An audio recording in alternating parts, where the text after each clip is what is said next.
Pada kesempatan kali ini kita akan belajar tentang tema 1, subtema 1 dengan materi perkembangbiakan tumbuhan. Dengarkan baik-baik ya. Ya, perhatikan gambar berikut ini. Nah, di situ ada gambar bagian-bagian bunga. Di situ bunga lengkap ya. Nah, kemudian yang pertama adalah kepala putik. Kepala putik adalah sel kelamin betina. Kemudian yang kedua benang sari, sel kelamin jantan. Dan yang ketiga mahkota bunga untuk menarik serangga. Yang keempat bakal biji nanti akan jadi buah. Yang kelima adalah kelopak. Kelopak itu nantinya akan yang menopang bunga tersebut. Nah, setelah itu di sini kita akan mempelajari yang namanya perkembangbiakan generatif. Ini yang pertama.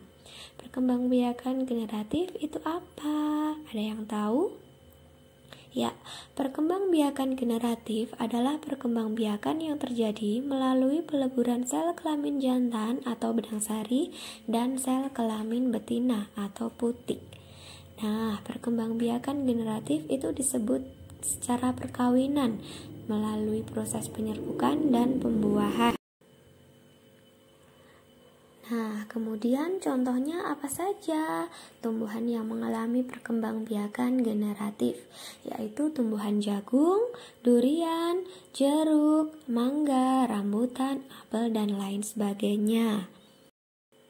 Perhatikan video proses penyerbukan dan macamnya berikut ini.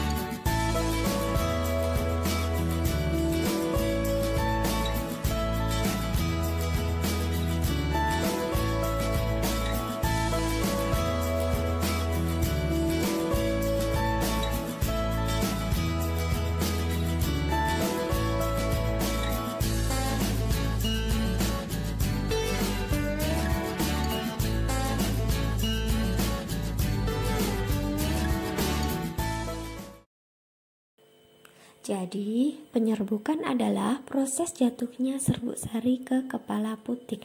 Jadi, ada peleburan antara serbuk sari dan kepala putik. Nah, selanjutnya kita akan mempelajari yang kedua, yaitu perkembangbiakan vegetatif. Apa itu? Ya, perkembangbiakan vegetatif adalah perkembangbiakan yang terjadi tanpa adanya peleburan antara benang sari dan putik. Tidak ada perkawinan, tujuannya untuk menghasilkan tumbuhan yang baru atau dengan sifat yang baru. Nah, setelah itu kita mempelajari perkembangbiakan vegetatif itu ada dua. Yang pertama alami dan yang kedua buatan. Yang namanya alami itu yaitu yang terjadi dengan sendirinya. Nah, contohnya adalah sebagai berikut. Ada beberapa macam. Yang pertama ada tunas, kemudian umbi lapis, kemudian umbi batang, kemudian umbi akar. Contohnya kalau tunas itu adalah pohon pisang. Kemudian untuk umbi lapis itu adalah bawang merah, bawang putih, bawang bombay. Untuk umbi batang yaitu ada kentang dan ubi jalar. Lalu untuk umbi akar itu ada wortel, lobak, dan singkong.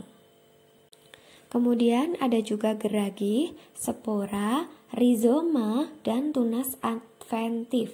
Untuk geragi sendiri contohnya pada stroberi. Untuk rizoma itu pada kunyit, jahe, lengkuas. Untuk spora contohnya pada lumut dan tumbuhan paku. Dan yang keempat adalah tunas adventif, contohnya pada tanaman cocor bebek. Jadi itu adalah beberapa yang termasuk dalam perkembangbiakan vegetatif alami. Selanjutnya Yang kedua adalah perkembangbiakan vegetatif buatan. Jadi yang dibantu oleh manusia, tidak terjadi secara sendirinya. Yang pertama ada cangkok, kemudian stek daun, stek batang, merunduk, okulasi atau menempel, dan mengenten atau sambung pucuk. Untuk cangkok sendiri contohnya pada tumbuhan rambutan, mangga, jambu air, itu terjadi pada batangnya tersebut. Kemudian stek batang contohnya pada singkong dan bunga sepatu. Lalu stek daun itu pada begonia dan cocor bebek.